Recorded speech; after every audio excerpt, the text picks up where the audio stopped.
Yeah, buddy. Matt here with Angry American Dads, and today I am joined remotely by the big man Gaetano. What's going on, brother? What's going on, brother? Another day, another dollar. Yeah, just trying to Hopefully. survive because I don't like this heat or the humidity. Yo, Oh, I don't like the bat cave I got going on, but it's not hot, so I'm good. take that as a win because it's awfully damn humid outside. Reminds me of Florida, and I'm not a fan of Florida. Seriously, bro. My wife is loving it. She feels like home. That's just wrong. It is wrong. Like she sits outside all day long. And if it's not hot Oh, enough, she'll sit in the car. oh, that's when I got to change my shirt like 4 times in a day. Yeah. And each time I can wring that sucker out, we got a problem. And I'm Yeah, not it working hard. sucks. That's the thing that gets me. If I'm just out like messing in the garden, that's no, no. Anyway. No, today I figured delve into a little bit. Last podcast we did, we talked about teaching our kids violence, some examples of why to do it, how to do it, different things like that. And I kind of wanted to delve into violence a little bit more, and especially with the way things are outside in the world today. It's I guess I premise it this way. Looking around, if you look back through history, civil society is there's always been like an underlying premise amongst men that when you would meet, you'd have a conversation. If things ever escalated to a certain point, you could earn a punch in the mouth. It could devolve into violence. And for multiple generations, it was one of those that you treated each other with respect because you knew that was a possibility. Hmm. But that possibility was also something where you weren't necessarily sure what that person was capable of, but you knew that they were a very strong Possibility. person, hardworking person, everything else. So you're like, it's not something I want to do. So you act in a very civil manner.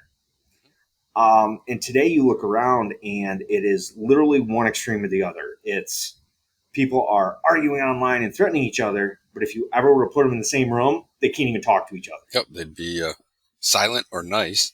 Yeah. And it's one of those that they can't handle direct confrontation. They can't handle if you and I didn't know each other, we meet and we start yelling and screaming at each other, they'd flip. They wouldn't know what to do. They would either crumble or they would be that person that just starts screaming and flailing around and just complete and total psycho. Yep, just Um, but snap or fold. yeah, so many of these people, it's like they didn't at a young age, they were sheltered, everything else. They never got punched in the face for freaking picking on each other as a kid. I still remember the first time I got punched in the face as a kid because I mouthed back to a kid and he freaking popped me. Didn't kill me. Didn't freaking do anything other than give me a fat lip. But that's missing today. It is. And you and I come from two different worlds, so to speak, when it comes to this. We both have a decent background in training for violence, martial arts, firearms, different things like that. I come from military and law enforcement world. You come from civilian business world. And I'm also going to throw out some examples like for my parents. And neither of them were in the military, neither of them were in law enforcement. They're just, good hardworking people, farmers, freaking running businesses, stuff like that. So I kind of want to throw out a couple of examples and give people something to think about when it comes to this.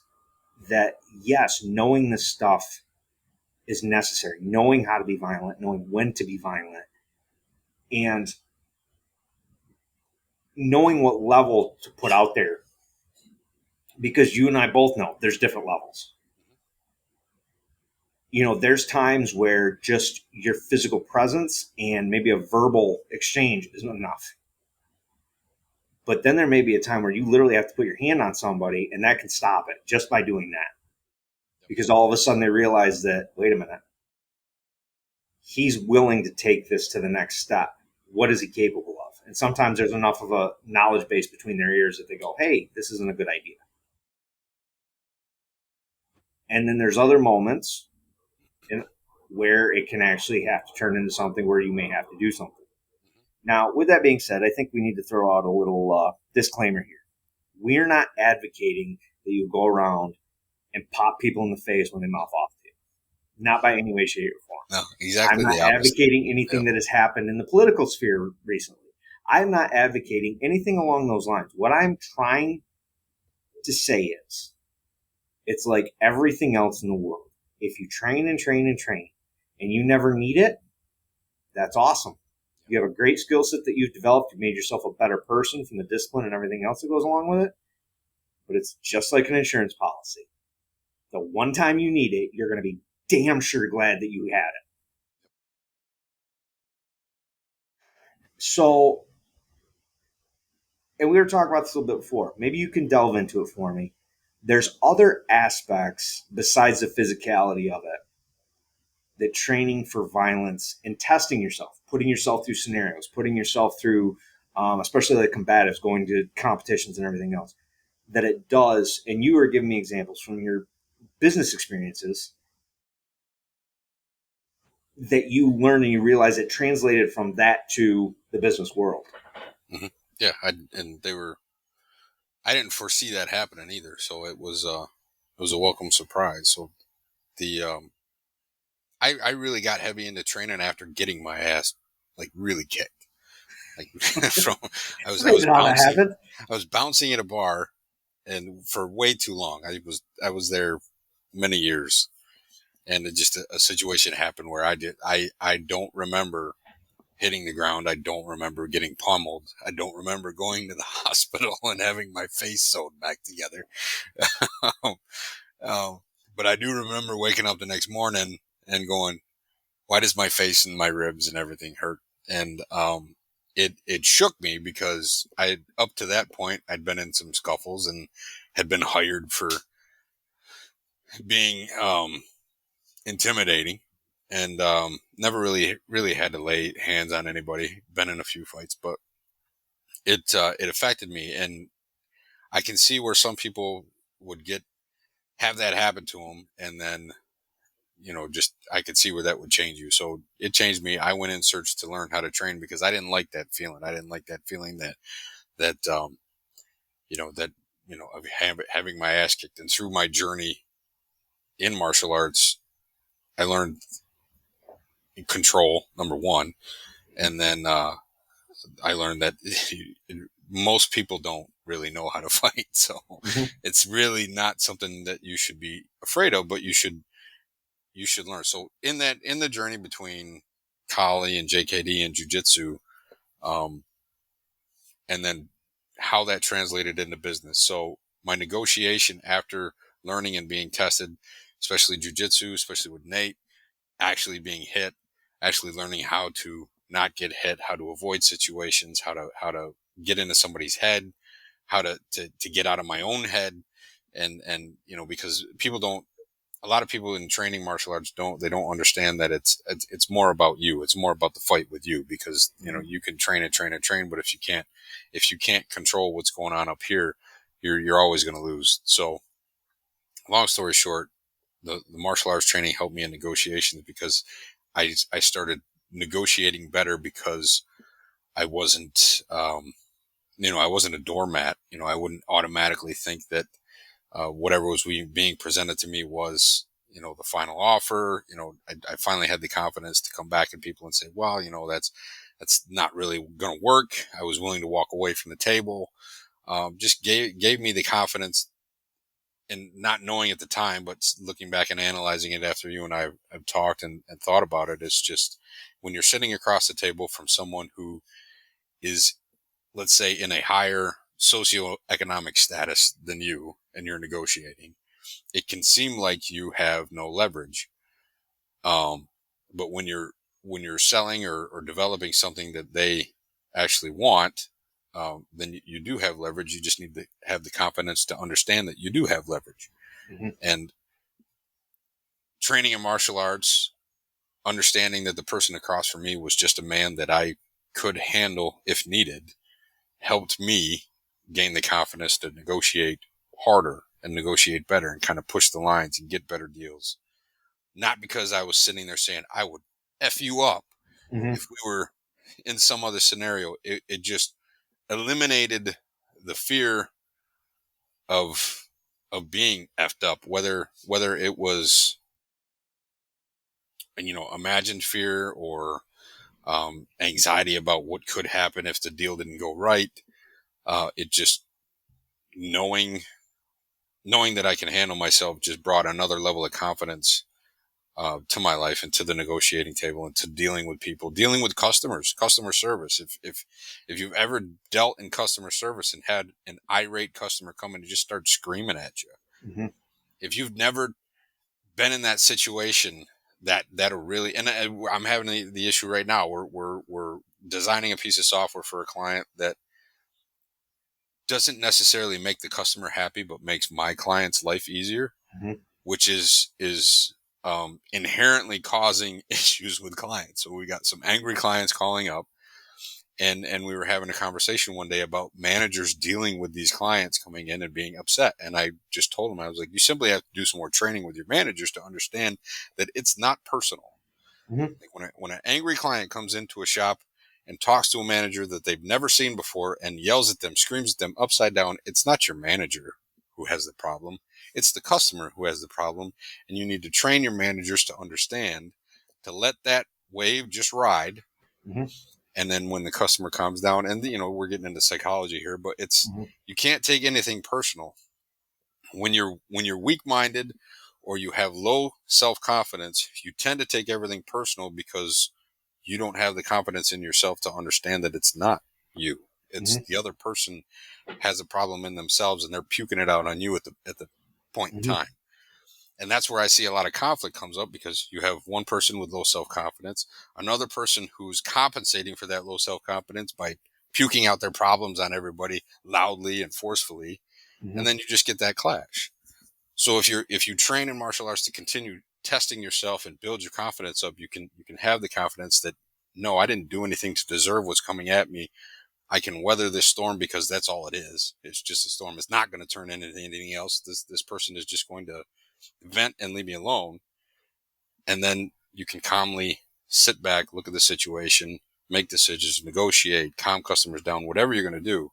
But if you don't have that level of confidence, that can escalate, and that's when people get hurt. That's Mm-hmm. that's when I see a lot of gang violence as that, where I don't have the confidence in myself because lack of home life or lack of family life. So I'm gonna make you suffer for my pain, Mm-hmm. and then it just keeps going back and forth. Um, so yeah, that was kind of long winded, but I found that at the end, or I'm not even at the end of my martial arts journey, but I found that to be very beneficial to me to bring my level of confidence up, to know that most of the shit that people give you isn't personal at all. Like 99% of the shit, people don't know you personally enough to hate you. So you can swear at me all day long. It doesn't, whatever. Mm-hmm. Call me whatever you want. You don't know me well enough to know if any of that's true or not. So you Mm-hmm. just keep spitting it. I'll just sit here. But I know if you're the type of person who's coming at me loud, obnoxious, violent, you're 99%, you ain't going to swing. Mm-hmm. You just want to yell. So go ahead, man. Let it out. We'll go Mm-hmm. on our way. So now I bring that to you. I mean, in your dealings with your clientele, you know, is when I was bouncing, and this is not a comparison, this is just my level of Mm-hmm. experience. The Yeah. loud guy was always the guy who was scared. It was the quiet guy who was always the dangerous one. I'm not gonna argue that. And I'll be honest, it's in my journey. I mean, I am not, and people may not know this. Some people that may listen to this are going to know it, but I'm not an imposing person. Never have been. I mean, I'll give you an example. When I made it onto I law don't know. I didn't enforcement, disagree with that. when I made it onto law, well, things have changed a little bit too. And you and I have a different. We've I've trained seen way too you. much I've together. seen you cave many men just by looking at them, and I've heard stories. Well, hang on. Sorry. First of all, time out. First of all, that's one of those where that's 18 years of getting verbally and physically kicked in the teeth. And it comes to a while, like you were saying, where you learn after a while that it's like it's not worth it. And the same thing, and that's what I had to learn. And it took me a while. And after so many years of it, you just get to the point where you can shut off. Yeah, my blood pressure will rise now, but then it's like a certain point gets hit and my blood pressure drops, everything shuts off, and I just don't care. You can say whatever you want to me, you can do whatever you want to me, short of causing me pain. or causing someone I care about pain. You get to that level, then we're going to have a whole different conversation. Right. But anyway, there was points in my life where I was a loud guy and then I became the quiet guy. And that came with more time, training, and experience. And the discipline and the focus that martial arts and training, firearms training, everything else puts upon you, you think at the time you're like, okay, this isn't a big deal. It's not. It's life changing. Yeah. It is life Attributes. changing. Yep. But like I was saying, prior to that little deal, when I became a police officer, I'm all of 5'6". I am short. And when I got on the job, I weighed 135 pounds. So I was a short twig. Walking around, I was not imposing. I was not somebody that everybody looked at and went, oh, he's going to kick my ass. And literally, there was periods of time in my career where literally just about every time we went to anything that was going to be a physical situation, I remember walking in and I'd walk in with somebody else or I'd walk in by myself, whatever. And whoever was causing the issue would look at me and be like, you're my bitch. And the thing that saved me was the fact that I'd already started training. I'd already started doing stuff. And like you said, most people don't know how to fight. Most people don't.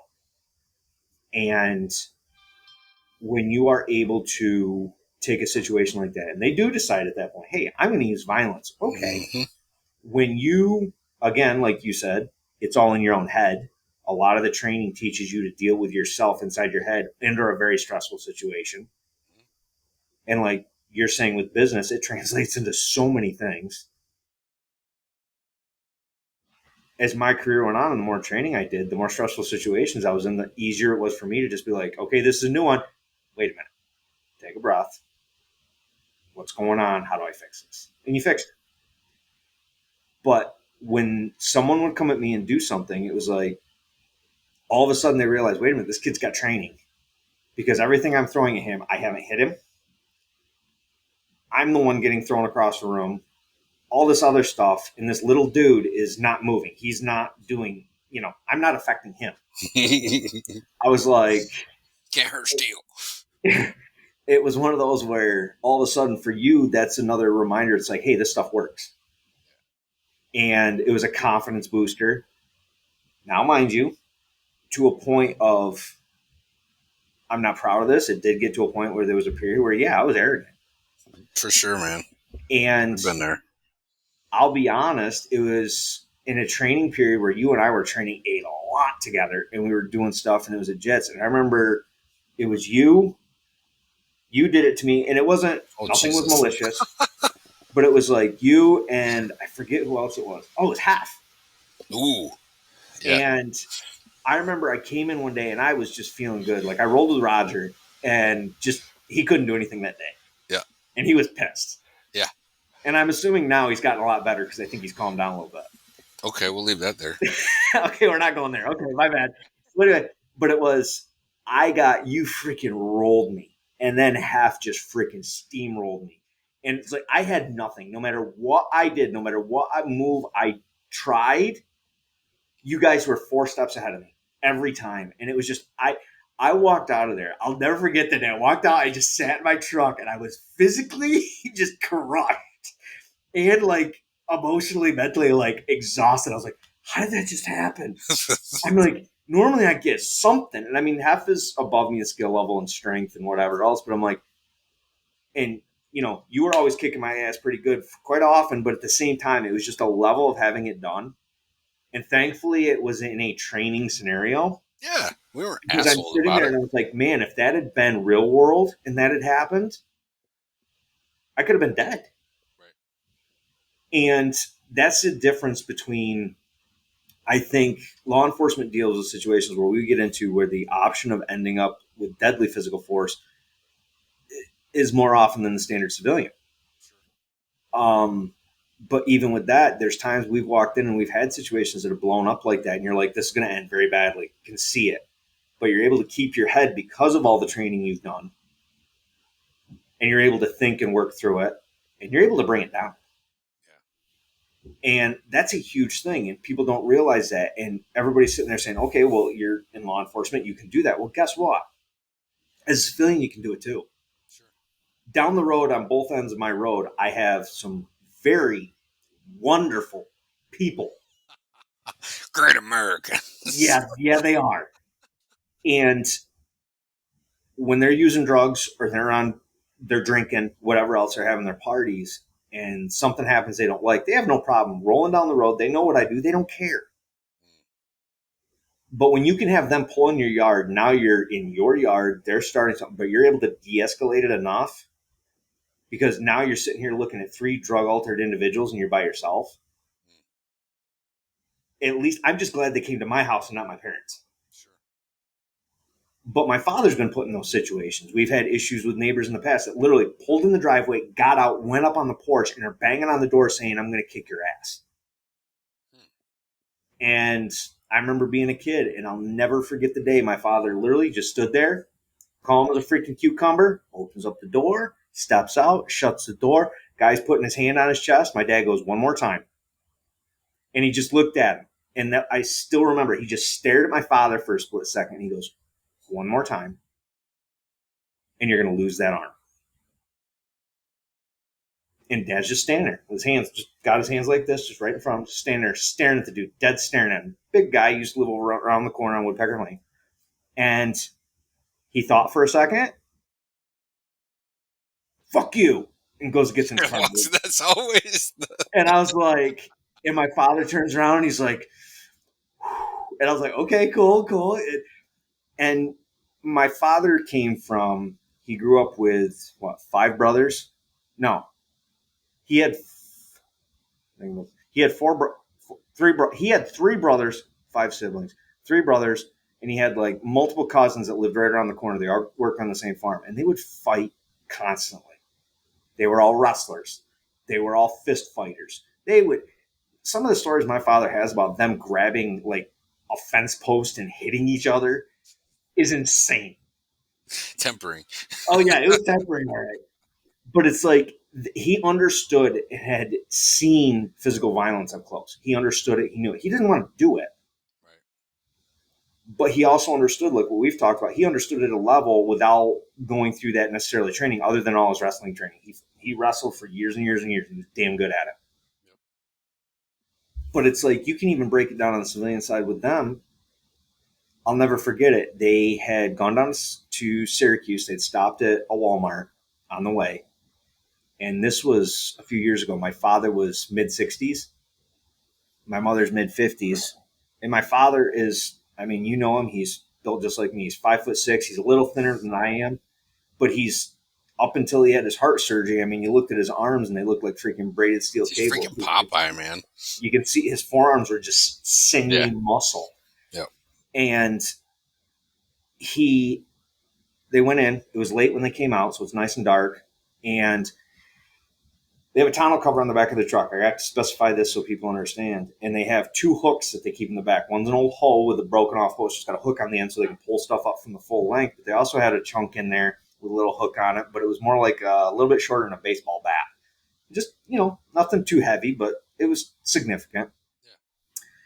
As they're walking out, my father has a presence of mind to be looking around, and he realizes that there's these 3 young individuals, probably mid-20s, following them out. And he's watching them, and he's like, there's nothing in their hands. Hands are in their pockets. They got hoods up. They're just kind of, he's like, something just rubbed me the wrong way. They go out to their truck. My mother drops the tailgate. And as he drops the tailgate, he realizes one of them had taken off and was coming up behind them, or towards the front of the truck, if you will.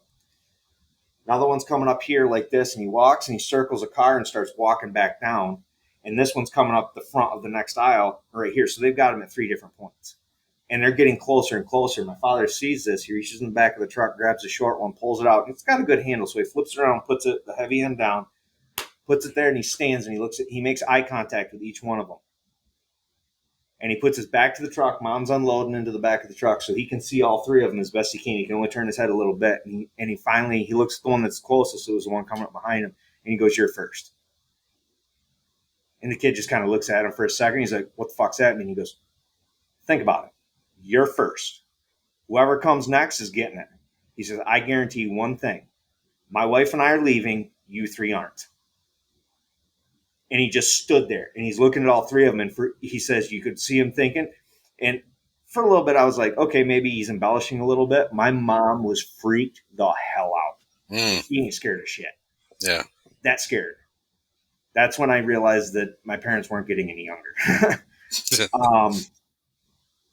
And but my mother thankfully didn't like panic. She just continued to unload at a steady rate out of the cart, putting it in there. And this was the only time my parents didn't take a cart to a cart return or anything else. Yeah. My father looked at my mother and said, push the cart to the front of the truck. You get in the truck. She got in the truck. And at this point, the guys are just standing there and he goes, what's it going to be? And the one that had been walking up behind him, he's like, his dad's looking around. Him and one of the other ones says, fuck this. And they all freaking turn and walk away. So don't tell me they didn't have something in mind. Mm-hmm. Yeah, why? What are they going to help him with his groceries? Yeah, exactly. So this is the thing, and you may sit there and say, well, that's a freak example. It's this, it's that. No. The way the world's going right now, I see, because of what I do, I see this stuff happening more and more and more. Mm-hmm. I mean, we have a campground just locally that one of my guys responded to for a loud noise complaint that ended up being, literally, he walks up and starts talking to the dude just comes at him, starts swinging. Mm-hmm. And my guy, he's young, he doesn't have training. He's strong, but he doesn't have training. And it ended up being a bystander that ended up jumping in with him to get this guy under control. And this is a problem. Now, here's the thing. If I was standing there and I saw it happen, would I jump in? Yeah. If you were standing there watching it and it happened, would you jump in? Yeah. But here's the thing. We're training this stuff. And there's a lot of guys that are willing to do this.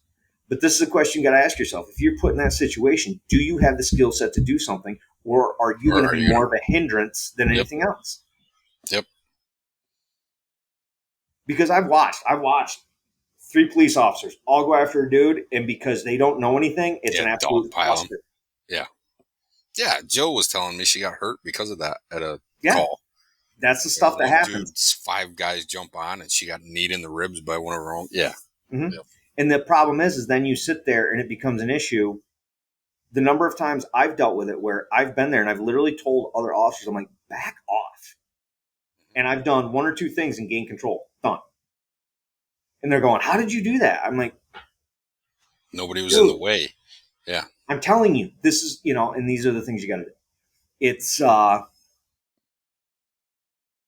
so, I mean, I understand mine is more of an extreme example. But with that, if you're tied to anything, probation, corrections, law enforcement, anything where you're dealing with certain types of people, DSS, even that, freaking child protective, any of that stuff, you should be training this stuff. And I think every civilian should, period.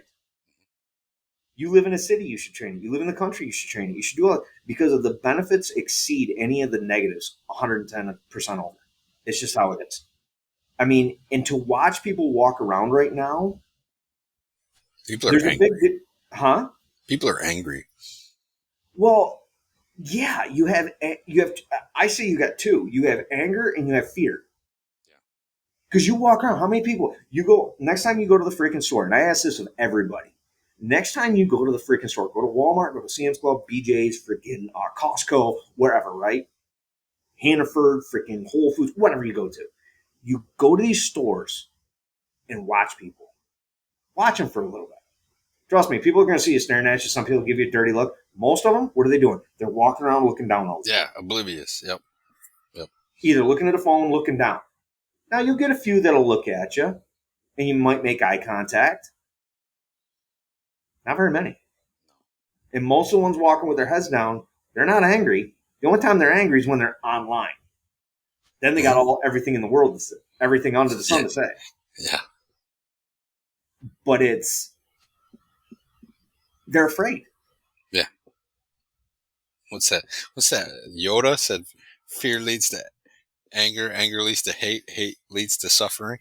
Mm-hmm. Famous Yoda quote. Mm-hmm. Couldn't be more true, man. No, it is 100% true. I just had some meetings today with some clients, and one of them deals with the public on a regular basis, manages people who deal with the public on a regular basis. And she was telling me some of the things that she's seeing, and she manages some facilities that are in big cities like Milwaukee, Chicago, and I just asked her, I was like, do you see it getting? She's been in this industry for a while. I was like, do you see it getting worse? People are just doing things that they've never done before, and just getting angry at shit that they've never gotten angry before. And then you remember Jose Odell's friend, one of our friends. He's in Chicago now. He's a police officer in Chicago. Oh yeah, I think so. Yeah. Even he was saying that you kind of see it. You see the young, scared kid gets angry enough to actually commit some violence, sees that there's no consequences. Now the violence is his power.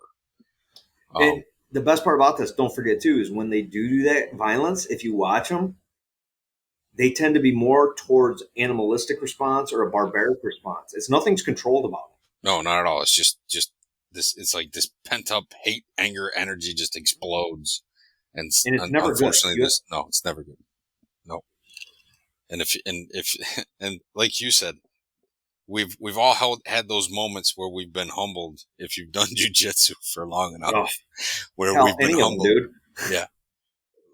It just seems to happen more often in jujitsu to me. Well, it depends on who it is, because let's put it this way: I have way less experience in boxing, and if I climb into the ring with people, I get punched in the face a lot. I think that's a height issue. Yeah, whatever. You're right at shoulder. Yeah, exactly. Anyway, but no, it's you have all that stuff going on, all those emotions, and the problem is we mentioned this before, but it's like then it becomes. Of course, you get extremes with this, but it's like all of a sudden these are the same people going, "Well, words are violence." Yeah, that's No, they're because not. you hit it right on the head. If you say words are violence, you've never been punched in the face. Exactly. That's the Violence problem. is violence. Not Violence words. is violent. I'll take And words any day. well, that's it. And it's like that's why training is such a huge thing, because it's you need to understand all this stuff. And I think for men to understand it, you need to do it. Yeah.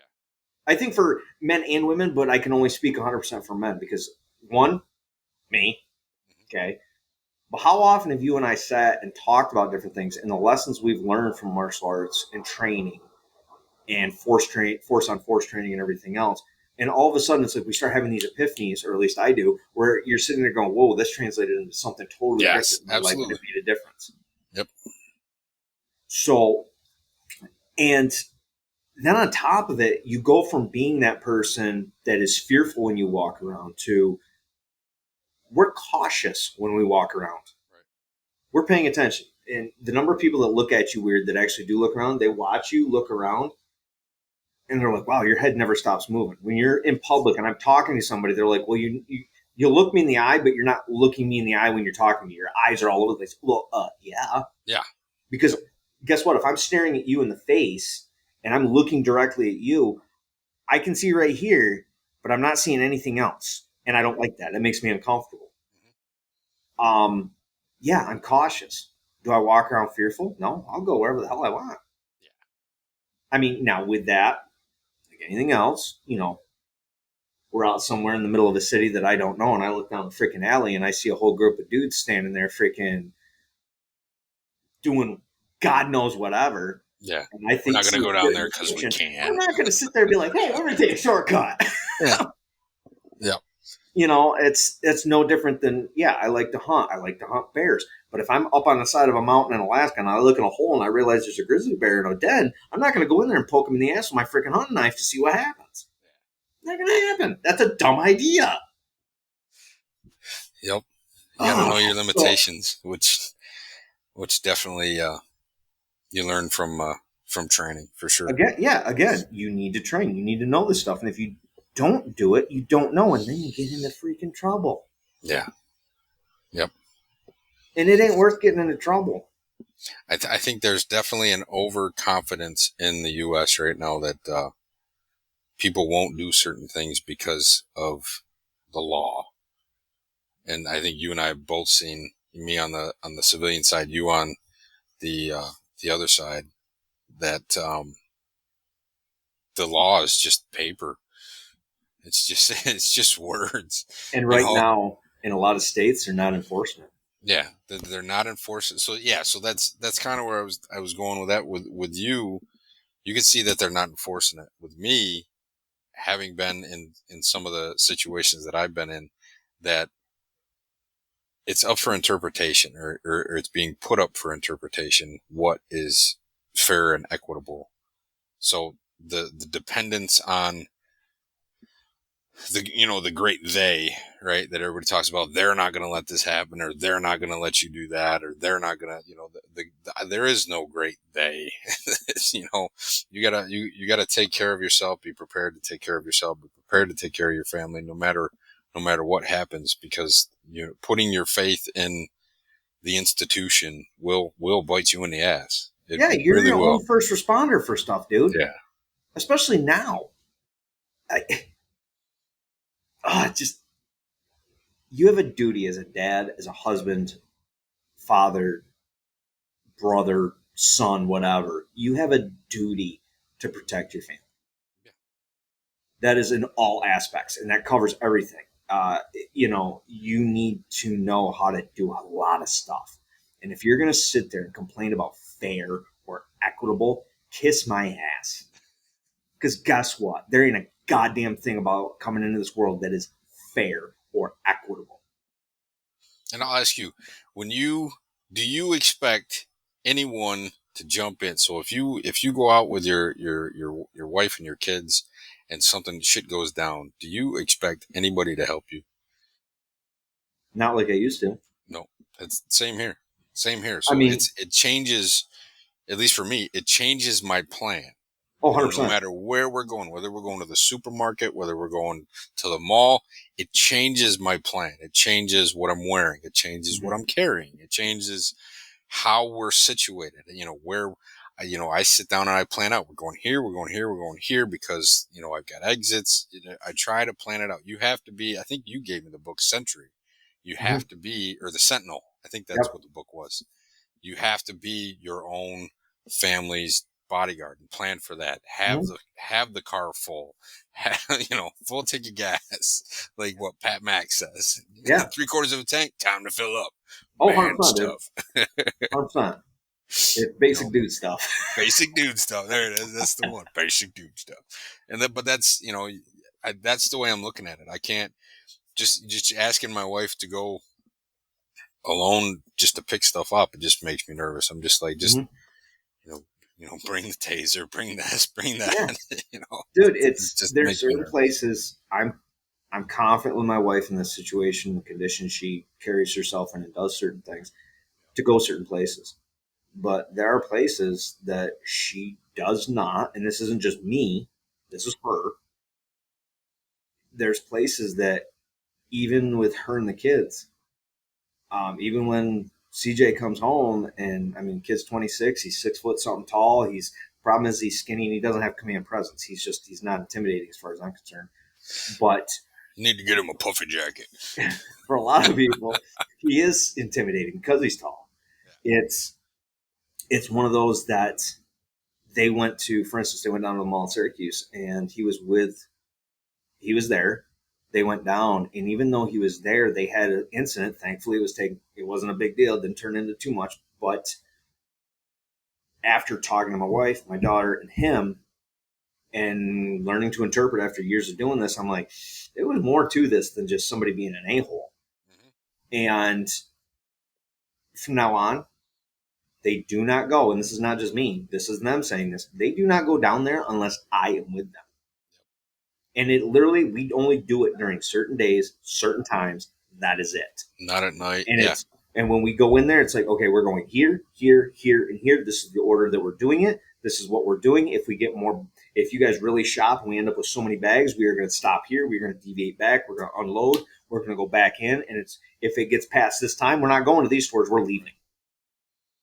Yeah, And it's pretty that's just how sketchy it down is. there. It's Seen gangbangers in the home goods. Give me a break. Oh yeah, you see all kinds of stuff, and the Just problem is, it's like what are you everybody doing says, here? well, the crime. There's not a lot of crime going on. There's a lot of crimes that are committed that are not put in the papers. They're not put on Absolutely. social media. They're not put on the stuff. They don't want to put out there because it'd be bad for People business. don't want to go to the store. Yeah. And I've witnessed Across the food court, I watched an assault take place. I'm with my family. I'm sorry, it's way the hell over there. Yep. I'm sorry, I'm not leaving my family because I'm not working to go handle that. Mm-hmm. That's not my job. I'm sorry, I don't give a shit what anybody says. Not with my family. You and I talked Because this if I take a off and bunch. go do that, that leaves them wide open. They're vulnerable. Yep. And you know what? Here's the other thing too. We've, even with me down there, we've been followed. We've had things happen. We've had run-ins. We've had different things. Those guys don't know what I do for a living. They No. don't care. No. They don't know. They don't know quite how prepared you are. Well, I hope to God they don't, and I hope it's one yeah. of those that I am prepared enough. It's one of those things. And the other part about this that I want to kind of cap this off with, it's like, and we said this in the last one when we were referencing children a lot, that, and I just said it's our duty as fathers, husbands, brothers, all this other stuff. But we said it a lot this last time, and it was you're leading by example by doing this. If you're doing this, you're leading as you're setting an example for your children. And the thing that I notice, like for instance, my daughter, she now, it's like her current boyfriend, her first boyfriend, well, we'll just call that young, stupid love. Her current boyfriend, yes, he doesn't have the skill set. He's young, but he has the mentality. Mm-hmm. And I've already started working with him a little bit with certain things. And to see him sit there and be like, holy crap, this is cool. And yes, I have conversations with him, and it may be advanced as in like, yes, they're not at that point in their relationship. But like I said to him, I go, I need you to understand something.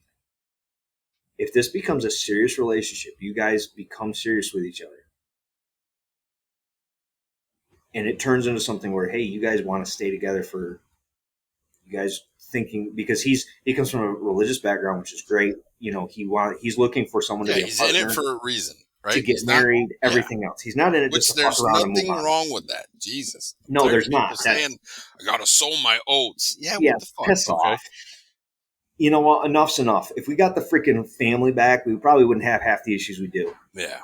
Anyway, another podcast. Yeah, we'll talk about that another time. Anyway, freaking, I said, if that happens, and I've had this conversation with my daughter, you will be my replacement. Yep. You better be fucking ready for it. And guess what? There may come a time where we may call upon you. Your parents may call upon you. You may be the replacement for your father. You may have to come and be the replacement for your father-in-law. Do you understand that? And he just kind of looked at me for a minute, and it was a lot. I get it. Yeah. How long they been dating? But this is one of those where I looked at him and I said, listen, I go, pop quiz. You have the time, but I need to know you're willing to put in the time to learn. Yep. And be willing to make the sacrifice of sweat, time, equity, sweat equity to freaking get somewhere. And I'll never forget, he looks at me and he's like, you're going to teach me how to do all that stuff? I said, I will teach you anything and everything I possibly can. Because my goal would be, if this... Not everything. I teach... Well, here's the thing. I teach in increments. If it ends, he's only got so much. Yeah. But I haven't wasted my time. He's a good kid. For sure. It'll help. Put another good one out into the wild. But that's it. And it's like, but if it does go the whole way, yeah, eventually there's going to be a point where he exceeds what I know. And if he does, I said to him, I go, that's my goal, for you to be a better protector, provider than I am. Yep. So if it ever gets to the point where you're bringing my grandchildren in the world, you can sit there and you can bring them over to us and know, I got nothing to worry about. Grandma and grandpa got this freaking 10 times over. But I also know that no matter where I take my wife and children, I can take care of it, whatever the problem may be. Yep. And I said, so let me ask you this. And he's traveled with us, gone some places, this, that, and the other. And he's even said, he goes, it's completely different traveling with you than it is my own parents. He's like, we'll go somewhere. And he goes, you sat there and we roll up and we're like, hold up. What's up? This is the plan. This is where we're going. This is how we do this. This is what's happening here, here, here, here. And Christina and Ash are like, yep, not a problem. We got it. And that's what we do. And he just sat there and he's like, this is crazy. It's great. I go, but you see what I'm saying? I go, you have little sisters and everything else. And what are your parents doing? They're always, oh, where are the kids? Where's this? Where's that? I go, we don't do that. No. This is the plan. Stick to the plan and stay the hell home. And he just sat there and he's like, okay, I get it. And it's funny because now when he's babysitting his baby sisters and stuff like that, and he's got to do Nice. something or pick them up, everything's regimented. Yep. And I'm like, here we go. And he sat there and he's taking principles that I'm teaching him with um, various forms of martial arts and firearms and whatnot. And I cleared it with his parents beforehand. They're fine with it. They, you know, he's sitting there and he's like, well, I did this at school and did this. He goes, is that because of this? I'm like, you're starting to put it together. I like There you it. go. So it's leading by example. And you're going to be surprised the people you affect that aren't your direct, Sure. what I would say is a direct effect kind of Yep. deal. It's not, you Indirect. expect your kids, you expect maybe your siblings, family, whatever. But now it's having other effects outside of that. And that's freaking cool. And if you can Yep. do that, it's also one of those, it goes out into society in your local community because people know who does what. And people look at me a certain way, and I know people look at you a certain way, and it's that same thing. Here's a guy that can handle whatever's coming at him. Yep. And that goes a long freaking way. That goes a No long way. pressure. It's one of those where the respect changes, and it's one of those where people, to have some of the guys that I know in the local community treat me as an equal, Right. which Yeah. I myself don't see myself as an equal, if you Right. will. And I'm not saying I just think they're awesome guys. I think Yeah. they're Yeah. great The people guys. you I have look a up lot to of respect for that them. call you brother now that's cool. Yeah, exactly. And when those guys can look at me and be like, hey, how's it going? And they want your opinion. They want this. I'm like, whoa, dude, I've only been on this earth freaking a third of the time you I'm like, I'm not the one to, but that's pretty cool. So anyway, so that was a long-winded deal on lead by example. Sorry, folks. Yeah. Lead by example, because other people who have gone through the fire, so to speak, are gonna, you could spot somebody else who's been through some shit, Oh, and it's 100%. you could spot Oh, somebody else who's also full of shit. So dude, speaking of been through shit, I want you to do this, and anybody that's listening to this, sorry, this just popped in my head. It's one of those things. Watch the attempted assassination attempt. You got Fox News. They got it where they're watching it. Lower right hand corner, when it starts popping noises, you see an older dude, glasses, black veteran's hat, red shirt. At first, he's like, and he's trying to directionalize where the shots are coming from. Everybody else is diving for cover. He's trying to directionalize, and then he freaking stands up. And you swear to God, he's like, "Okay, it's time to start stacking bodies." Like you're looking at this dude. I'm like, "Yeah, he sees some shit. He ain't freaking afraid. He's looking for a target." oh And man, then you see him, and he's looking at a couple of the cops. Like, wait a minute, if I do something, are they gonna freaking think I'm the problem? He's thinking. yeah, Here's an old guy. Here is this old man that has seen violence at some point in his life, no matter what branch he was in. I'm betting Vietnam or Korea. yeah, He's been there and he's done it. And if it was Vietnam, he was probably in it. And I'm looking at this dude, and that was straight up. I'm ready to start kicking ass. And I sat there and I'm like, that is awesome. That that's America right just there. highlights the Yep. difference in generations. Here's a man, doesn't care that there's freaking rounds popping off. He knows the sound, but he's ready to freaking do something. He's like, what can I do to do something? Mm-hmm. And sorry when you No, said that's that, I was perfect. like, that That's right there, perfect. that was it. It's like, that is like the original badass right there. Here he is. He stands up. He's like, yep, time to go to work. Yeah, yeah. Hopefully we see some more of those guys come out of the woodwork, but I'd like that's to a see a whole nother resurgence in it. podcast. Oh, But yeah, man, I think uh, I think we unpacked quite a bit there. I think there's way I more hope so. benefits to. It's not all It's not. I see a lot of people looking at MMA, looking at all these different martial arts, and just thinking it's some kind of machismo thing where you're just trying to prove who's the biggest man, and it's not. One of my mentors says it, that my only competition is me yesterday. Mm-hmm. So I'm trying to be a better man, better father, better husband, better businessman, so that, like you said, people can, if anybody's watching, which nobody is that I can at least be an example to my own Mm-hmm. children. So And I think the more you train, the less machismo there is. absolutely, Absolutely. It gets beat out of you. Yeah. Yep. The old crusty guys in the gym. You know, Oh, dude, they're the best. we like watching the young guys come in. Just say, They're the okay, best. let's see how long this guy lasts. I love watching him puke. Oh, I gotta go. There's only one round. There you go. Oh, there you go. I love it. Oh, that's a perfect note to end on right there. Yes, I sir. think that's great. Young guys freaking thrown up after getting their ass beat by an old dude. By old guys. Yep. Hell yeah, Yes, dude. sir. It's freaking great. Awesome. Anyway, All right, I brother. hope everybody out there got something from this. And I'm gonna. Well, before I do that, anything else you want to throw in there, brother?